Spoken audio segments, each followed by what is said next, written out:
को चाले,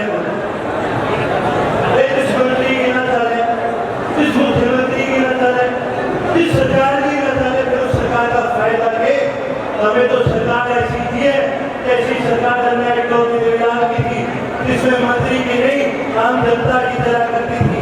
साथ में आपको उसमें याद दिलाना चाहूंगा, जब चौधरी ओम प्रकाश चौटाला जी मुख्यमंत्री हुआ करते थे, कोई भी साथी डीसीएसपी के दफ्तर चले जाया करता था तो किसी खड़े होकर स्वागत भी करा करता था, चाय भी पिलाया करता था, तो साथ में अपने काम में करता था।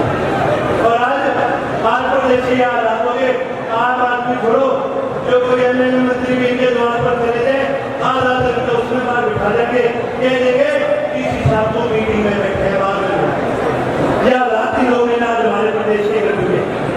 साथियों में एक चीज कहना चाहूंगा कि हम तभी मजबूत हो सकते हैं जब हम संगठित होकर के दोबारा अपनी आवाज को इस देश की विधानसभा में मजबूती में पहुंचाने का काम करें, जब इस देश की सबसे बड़ी संसद में हम अपनी आवाज को पहुंचाने का काम करें। साथियों, पंजाबी में कहावत है, पेट के काम कई रोटियां, सारी गल्ला खोटियां। इस सरकार ने केवल जुमले देने का काम किया और इस अनुसार सबसे ज्यादा किसको उठाना पड़ा? हमारे प्रदेश के युवा को उठाना पड़ा।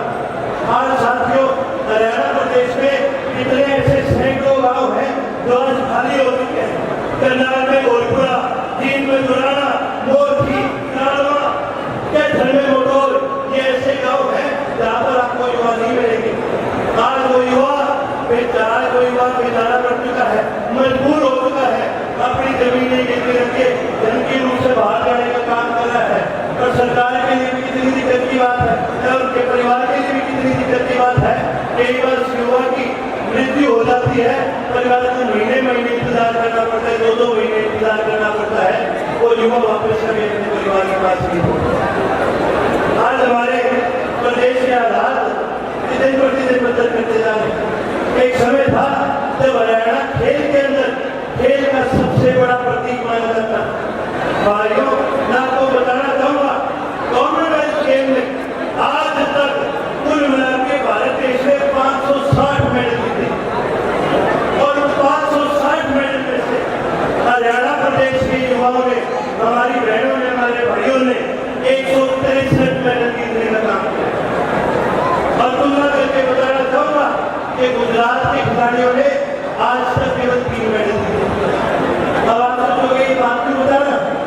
ये बात इसलिए बता रहा कि थोड़े समय पहले देश के गृह मंत्री अमित शाह ने यह ऐलान करा था कि देश की खेल राजधानी अहमदाबाद को बनाया जाएगा। तो ये भी ठीक है, बाला तो सबसे ज्यादा दूर बना के अमित शाह जी पहले हो गए, सबसे तगड़ा पहलवान सही होगा। खिलाड़ी सबसे मजबूत हरियाणा प्रदेश के, मेडल हम नहीं गए वहां, पहलवान हमारे तगड़े, खिलाड़ी हमारे तगड़े। और अब देश की खेल राजधानी बनाने वाले खेल राजधानी बनानी है तो हरियाणा में लेके आओ, खेल राजधानी बनानी है तो रोहतक को बनाओ, पहलवान पूरी दुनिया में मशहूर। साथियों, ये सरकार तो देती है जुमले, ये बात करते वन नेशन वन इलेक्शन, एक ही बार में अपना कंडा फिर बैठाने की बात है।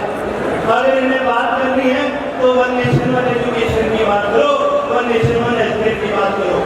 साथियों, राम मनोहर लोहिया जी बात क्या कहते थे?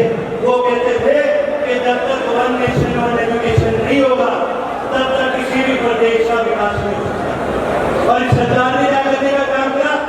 वन नेशन वन एजुकेशन तो दूर की बात, इन्होंने तो स्कूल बंद करने का काम करा है।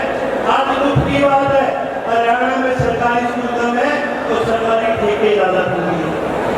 आज दुख की बात है कि हरियाणा प्रदेश के अंदर आज जो सरकारी स्कूल है ना तो उनके अंदर मास्टर पाओगे, न उनका ढांचा ऐसा होगा जहाँ पर बच्चे पढ़ सकते। सरकार, साथियों, मैं बताना चाहूंगा, डॉक्टर अम्बेडकर हमेशा कहा करते थे कि शिक्षा ऐसा दूध है जो पिएगा वही डालेगा। लेकिन दुख की बात यह है कि सरकार ने साजिश के तहत हरियाणा प्रदेश के स्कूलों को कमजोर करने का काम किया। अरे आज तो सारी दुनिया, कोई एआई की बात करे, कोई मेटा की बात करता है, कोई चैट जीपीटी की बात करता है। आज दुनिया तो एआई की बात कर रही है। बढ़ाने की क्या बात करे कि सरकार अपने स्कूल में बाल निरंतर बढ़ाने की बात करे। साथियों, मैं एक चीज बताना चाहूंगा, ये लोग इतिहास बदलने की कोशिश कर रहे हैं, लेकिन इनको आपके माध्यम से एक चीज बताना चाहूंगा, इतिहास वही रचते हैं जो संघर्ष करा करते हैं। इतिहास रचा था जननायक विधान में, दस बुजुर्गों को पेंशन देने का काम करा।